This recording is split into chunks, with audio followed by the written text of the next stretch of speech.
les arbitrages cette semaine. Thomas, vous avez voulu apporter, finalement, enfin dans le sillage des performances, un graphique.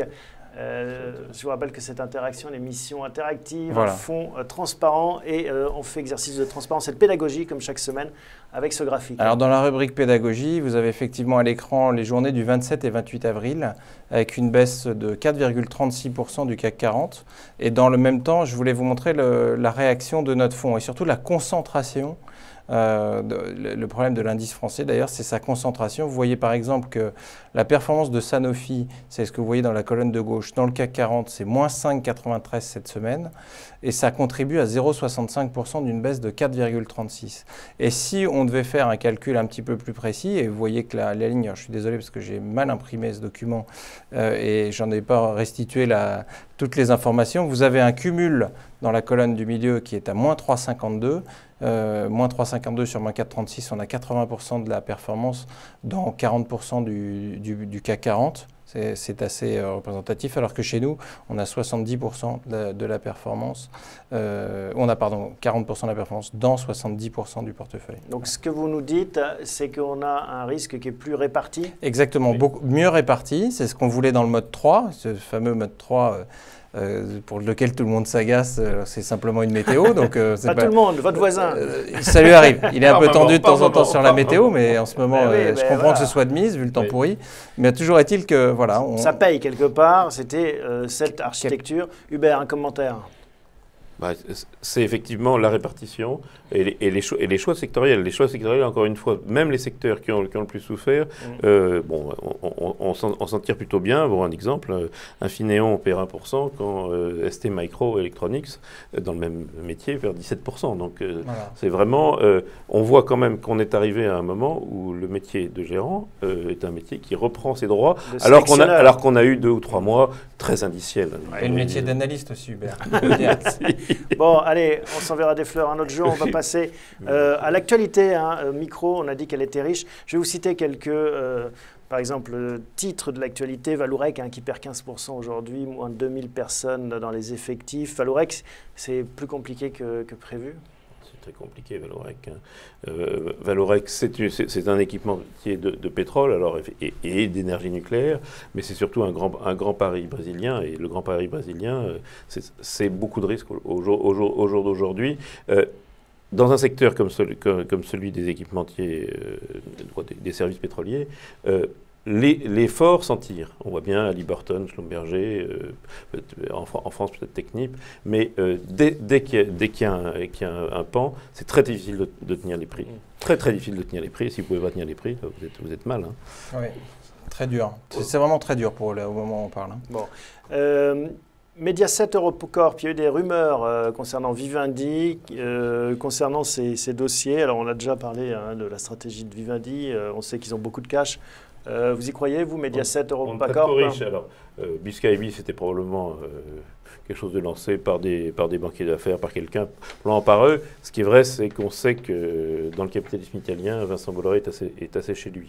Donc, à partir du moment où il est à la tête de Vivendi, s'il veut faire un groupe média, il regarde forcément l'Italie. Alors, est-ce que ça va aller plus loin? C'est très difficile à dire. Ces groupes de médias, c'est des groupes de points morts très élevés, donc ça peut valoir cher, ça peut aussi perdre de l'argent très vite. Et Europacorp, c'est un petit dossier en comparaison. Ça, c'est tout petit. 150 millions d'euros, je crois. Trop petit pour nous, pour l'instant. Bon, on joue pas, on ne pile pas, comme on dit, sur ces dossiers. Mediaset, par exemple, c'est gros, c'est 6,5 milliards. Non. Enfin, oui, c'est gros, mais j'ai pas trop envie de spiler par les temps qui courent. Oui. Le spil peut coûter extrêmement cher, 17, 18, 19% de baisse. Oui. La TECOR, un autre dossier qui n'a rien à voir. Qui n'a rien à voir. La TECOR, c'est le drame le plus absolu du drame de cette énergie des équipementiers aéronautiques qui ont un problème, c'est qu'ils ont des carnets de commandes trop élevés. Et donc la TECOR a trop de clients, trop de clients à servir et a des besoins en fonds de roulement qui l'ont fait sauter ou à peu près. Donc des fonds vautours ou pas vautours, peu importe, ont pris de la dette, vont rentrer avec 25% du capital, on va dire à vil prix, font une augmentation de capital extrêmement dilutive. Ce qui est vrai, c'est que ça a été l'exemple. On avait vendu, si vous vous souvenez, on avait vendu les EADS suite au fait que Zodiac avait du mal à fournir. Donc, si même Zodiac a du mal à fournir, c'est la star du système, évidemment, les plus faibles comme la TKR ont un problème, c'est qu'ils n'arrivent pas, encore une fois, à honorer leur carnet de commande. Or, dans l'industrie aéronautique, on ne met pas les gens vraiment en concurrence. Donc, s'il y a une pièce que c'est eux qui la font, c'est pas Figeac qui va la faire le lendemain. Et on aime bien les histoires de reconstruction, de restructuration, de retournement. Est-ce que ça, c'est un dossier qui pourrait nous intéresser? Oui, alors le problème, c'est qu'il va falloir qu'ils règlent le problème du financement de leurs besoins en fonds de roulement. Et typiquement, dans cette entreprise, aujourd'hui, c'est le problème. Donc, soit on convertit de la dette en capital, exactement ce qui se passe aujourd'hui, et puis vous avez moins de dettes à rembourser, donc vous avez plus de cash disponible pour vos investissements et tout le reste. C'est l'orientation qu'un certain nombre de dossiers risque de prendre pour la période qui vient. C'est d'ailleurs intéressant, mais il vaut mieux être du côté du créancier pour le coup que du côté de l'actionnaire. C'est eux qui sont les gagnants là. Dassault qui va vendre des Rafales au Qatar. En 20 ans, on n'a vendu aucun Rafale à l'étranger. Là, voilà, en 20 mois, on va en vendre des milliers, pas. Alors, des centaines. Avec l'Inde, le dossier est très compliqué, sûrement, pour savoir si on gagne de l'argent, combien on en gagne. Avec le Qatar, c'est peut-être un peu plus pur. Mais c'est toujours très compliqué, les contrats d'armement, avec les transferts de technologie et avec finalement un prix qui est presque quelque chose de symbolique dans la discussion. Ça paraît curieux. D'Entresang qui est racheté par des Américains. Nos ETI qui finalement... Il fallait bien que ça arrive. C'est-à-dire que les Américains se trouvent avec un gain de pouvoir d'achat avec $1 fort. Ils achètent des entreprises avec un discount de 20%, suivant leurs mesures. C'est un moyen de prendre... C'est assez, pour l'entreprise américaine qui l'achète, c'est assez intéressant. Une plateforme logistique extraordinaire en Europe. Bon, voilà. Mais c'est intéressant, ça veut dire qu'on pourrait imaginer qu'il y ait d'autres acheteurs qui arrivent avec le dollar un peu plus fort que... Ça arrive, ça n'arrête pas d'arriver. La seule chose, c'est que des boîtes aussi belles à vendre, il n'y en a pas non plus des milliers. Mais ce qui est vrai, c'est qu'on ne peut pas dire que acheter l'essentiel d'Alstom, ce n'est pas un gros investissement de la part des Américains, par exemple. Voilà. Bon, on finit avec deux autres sujets. Un qui est moins drôle, mais qui arrive. C'était de son âge, François Michelin qui disparaît, un grand bonhomme finalement du CAC 40. Qu'est-ce qu'on peut dire de plus? Oui, clairement, qui avait préparé une première fois la succession de l'entreprise avec son fils, qui était disparu prématurément aussi. Mort de façon tragique, évidemment, et puis qui a quand même préparé son remplacement dans l'entreprise, donc une entreprise qui continue d'être une entreprise extraordinaire. C'est probablement... On n'a pas de Michelin.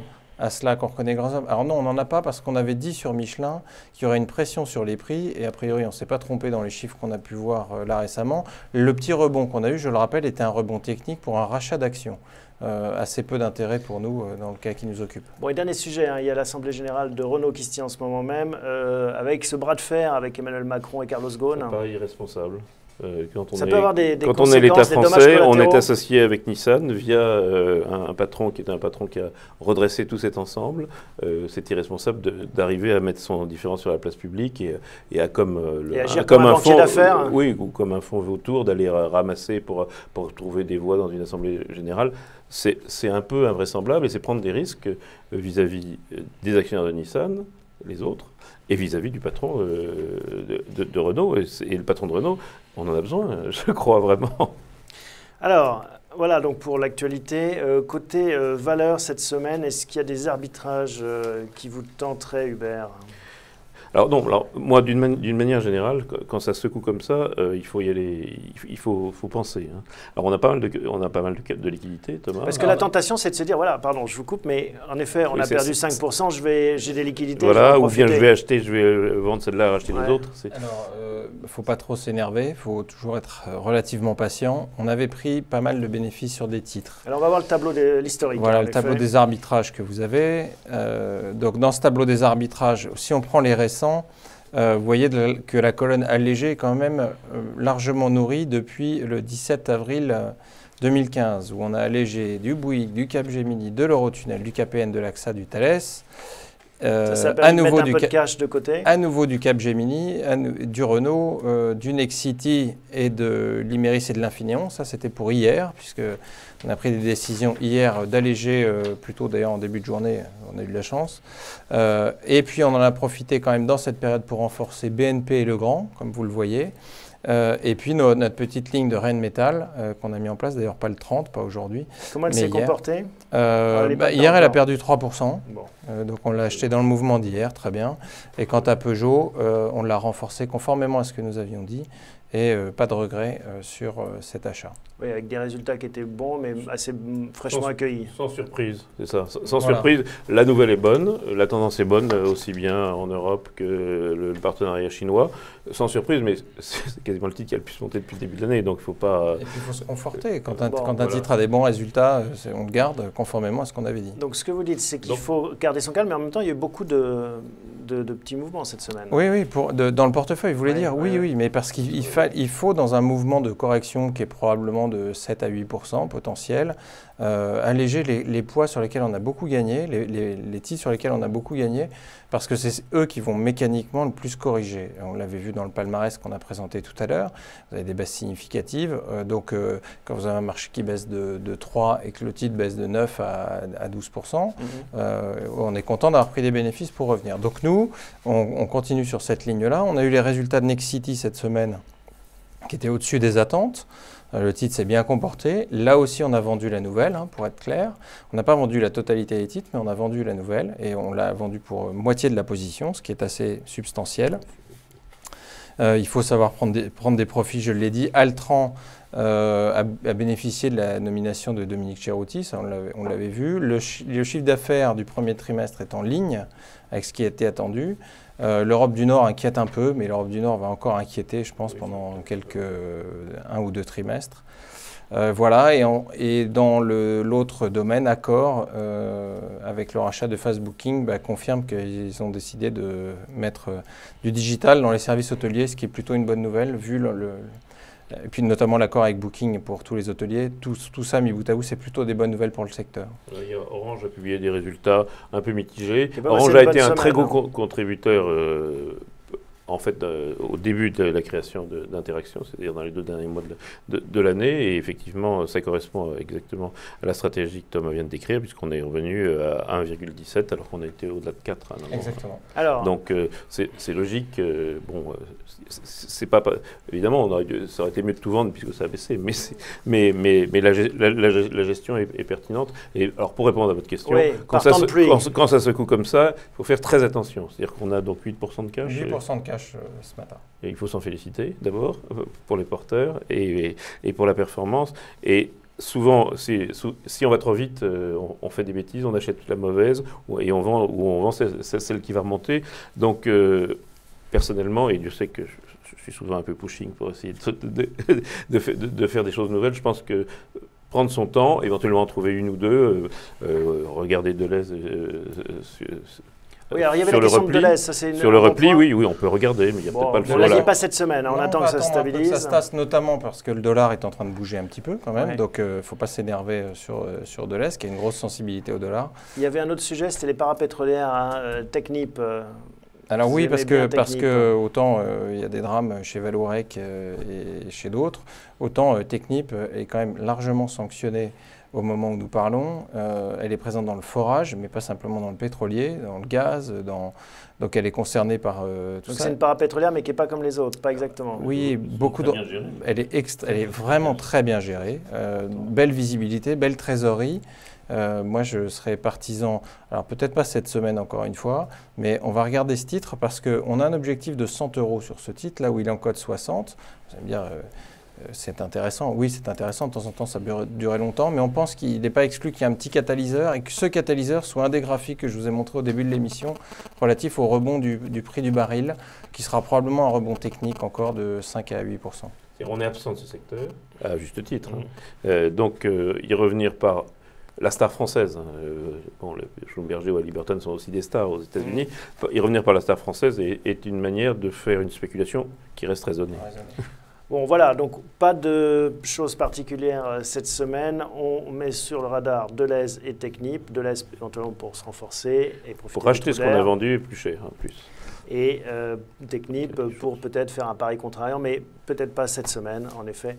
C'est sur nos tablettes. Voilà ce qu'on pouvait dire, messieurs. Merci beaucoup. Merci à la semaine prochaine. Merci à vous tous de nous suivre la semaine prochaine, même endroit, même heure.